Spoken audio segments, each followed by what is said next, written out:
அமமுக. எனக்கு கீழே இருந்து மேலே வரைக்கும் எழுதியேன். ஏன்னா நான் ஆர்கே நகர் தொகுதிக்கார். உலகத்தில் அவ்வளோ மாதிரி திருட்டு தில்லாலங்கடி பாடுகளை எங்கேயும் பார்க்க முடியாது. தில்லாலங்கடி 1 நம்பர் பாடுகள் இதை வந்தாங்க சார். இல்லை எங்கேயாவது கொஞ்சம் நீங்கள் கொஞ்சம் மெச்சூரிட்டியாக இருப்பீங்க. இந்த வடசென்னையில் பார்த்தீங்கன்னா வத்தி குச்சிக்கு மருந்து வைக்கிறது, எலிப்பட்டி செய்கிறது, சுவிட்ச் பாக்ஸ் செய்கிறது, சோபா செய்கிறது, ஆம்பளையிலேருந்து பொம்பளையிலேருந்து குழந்தை வரைக்கும் செய்கிற ஒரு அப்பாவி ஜனங்க வாழற பகுதி ஆர்கே நகர் தொகுதி. அது வந்து இந்த பக்கம் ஓடி தினகரனுக்கான குக்கருக்காரன் வந்து என்ன பண்ணிட்டான், ஒரு 20 ரூபீஸ் கொடுத்து இந்த நோட்டை நாங்கள் நம்பர் எழுதி வச்சுருக்கிறோம், இதை பத்திரமா வச்சுருந்தீங்கன்னா அண்ணன் ஜெயிச்ச உடனே உங்களுக்கு 10,000 ரூபா வறந்து போயிட்டான். ஏங்க டிசம்பர் மாதம் கொடுத்துட்டாங்க. பொங்கல் அன்னைக்கு நாங்கள் பை கொடுக்குறோம். பொங்கல் அன்னைக்கு அரிசி வெல்லம் முந்திரி பருப்பு எல்லாம் கொடுத்தா பொங்கல் தூக்கி அப்படி செலுத்தி கடாய்ச்சி போட்டு அடி அந்த 20 ரூபா இருக்கா பாரு, அது 10,000 20,000 பாரு வச்சான் வாயில எடுத்து. தேர்தலாம் முடிஞ்சிச்சு. தேர்தல் முடிஞ்சு வெறுத்து போயிட்டேன். இவ்வளோ ஜனங்களுக்கு செய்து ஜனம் நான் பிறந்த தொகுதி 66 ஆண்டு காலம் அங்கே தான் வாழறேன். அங்கே போய் கட்சி தோத்துருச்சு என்ற வெறுப்பில் நான் மண்ணை விட்டு போயிட்டேன். பொங்கல்லாம் கழிச்சு தான் வந்தால் எப்பவும் நிற்கிற டீ கடை அங்கே போய் நின்னேன். உடனே அந்த குக்கருக்காரன் வந்தான். நான் தெளிவாக ஆளா காணும் பொங்கல் இருக்கணும் மாமியாருடைய போயிட்டு இருக்காங்க. தெரியுமா அவனுக்கு தொகுதி முழுக்க குக்கரில் தான் பொங்கல் வச்சாங்க. எனக்கு ஏறிக்கினே இருந்துச்சு. அண்ணாச்சி வகாரன் தான் என்னதான் குக்கரில் வாங்கினாலும் இலையில தான் படைக்கணும் தெரியுமா. உங்களுக்கு கற்று குத்தவோ எங்கள் தாத்தன் கலைஞர் நீ இவ்வளோ சொன்னா நான் சொன்னேன் திருப்பி. அடே குக்கரில் ஆக்கலாம், இலையில படைக்கலாம். படைக்கிறது எங்கள் தாத்தா சூரியனுக்கு தான் படைக்க முடியும், வேற எவனுக்கும் படைக்க முடியாதுன்னு. அப்படிப்பட்டவன் இந்த கவுன்சிலராக ஜெயிச்சிருக்கான் வந்து இங்கே பேசுறதுக்கு எனக்கு பயந்தான். நானும் பெற்றவங்க ஞாபகம் வச்சுங்க. வீட்டுக்குள்ள ஓட்டு கேட்டீங்க அந்த இடைத்தேர்தல் இருந்தது இல்லை, ஒரு மாவட்டத்துக்கு 4 பொண்ணை கொண்டு போயிட்டாங்க ஓட்டு கேட்க. ஏற்கனவே கல்யாணம் ஆகி 2 குழந்தை இருந்து கல்யாணம் ஆகலன்னு ஆர்கே நகர் பொண்ணை கொண்டு போய் வச்சு நான் சைடில் பார்த்துங்க. இந்த பீரியட் அவன் கவுன்சிலர் பதவி முடிகிற வரைக்கும் எந்த வீட்டுலையும் சேர்த்துறாரு. ஏன்னா அவங்க பணக்குமே அப்படிதான். இந்த கோயம்பேடு பஸ் ஸ்டாண்ட் எவ்வளோ கஷ்டப்பட்டு கட்டணும், நம்ம தானே கட்டணும். யார் போயிருக்கிறது அவங்களுக்கு சொந்தமாக புள்ள பேக்க தெரியாது. அடுத்தவங்க பார்த்தா பேர் வச்சு போட்டு மட்டும்தான் தெரியும்.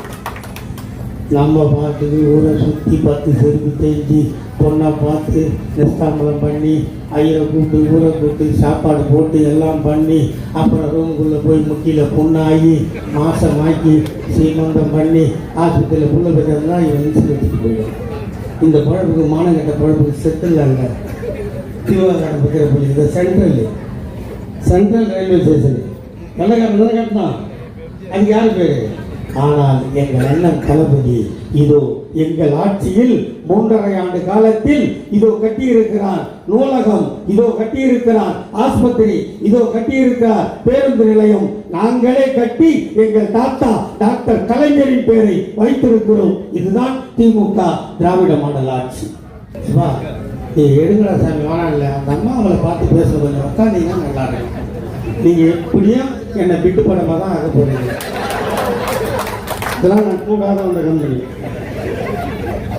ஆமாம் நான் பேசுகிறேங்க முக்காவது அதை அப்படியே எடுத்து போகிறது மொத்தமாக எடுத்து வச்சுக்கின்னு எப்படி இந்த பழைய காலத்து க்ளூரிங் கட்டெல்லாம் விட்டு படம் போடுவான், முக்கியமான கட்டம் வந்து நிறுத்திடுவான்.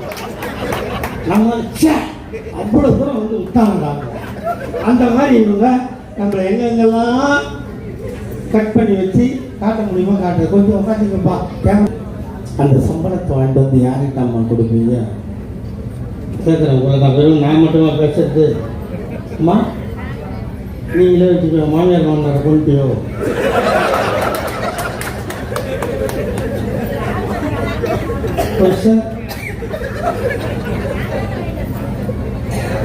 யார் அவரை நீங்கள் வச்சு மெயின்டைன் பண்ணுறீங்களா? குடும்பத்தை மெயின்டைன் பண்றது நீங்கன்னு எனக்கு தெரியும். என் வீட்டில் பின்ன நானே ஒரு நாடோடி. ஆட்டோவிற்கு பணம் இல்லையா? கவலைப்படாதே தாத்தா, நான் விட்ட 108 ஆம்புலன்ஸை கூப்பிடு, இலவசமாய் போ, ஆஸ்பத்திரிக்கு போ, வைத்தியம் பார். வைத்தியம் பணம் கேட்கிறானா? கவலைப்படாதே தாத்தா, நான் கொடுத்த கலைஞர் காப்பீட்டு அட்டையை காட்டு, 1 லட்சம் ஃப்ரீ. வைத்தியம் பார், வீட்டுக்கு வா. காலம் கெட்டு போனதா? நீ செத்து போனாயா? உன் பிணத்தை தூக்க 4 பேர் இல்லையா? தன்மானம் தடுக்கிறதா? தாத்தா, நான் போட்ட சட்டம் மார்ச்சரி வேணும் ஃப்ரீ. பார்த்தாயா? அழுதாயா? கொசு கடிக்கிறதா? ஈ மொய்க்கிறதா? கவலைப்படாதே தாத்தா, நான் போட்ட சட்டம் ஃப்ரீசர் பாக்ஸும் ஃப்ரீ. பார்த்தாயா? அழுதாயா? சுடுகாடு போனாயா? புதைக்க வேண்டுமா? கொளுத்த வேண்டுமா? தாத்தா, நான் போட்ட சட்டம் புதைப்பது ஃப்ரீ, கொளுத்துவது ஃப்ரீ. வீட்டுக்கு வந்தாயா? டெத் சர்டிபிகேட் வேண்டுமா? தாத்தா, நான் போட்ட சட்டம் டெத் சர்டிபிகேட்டும் ஃப்ரீ, பர்த் சர்டிபிகேட்டும் ஃப்ரீ.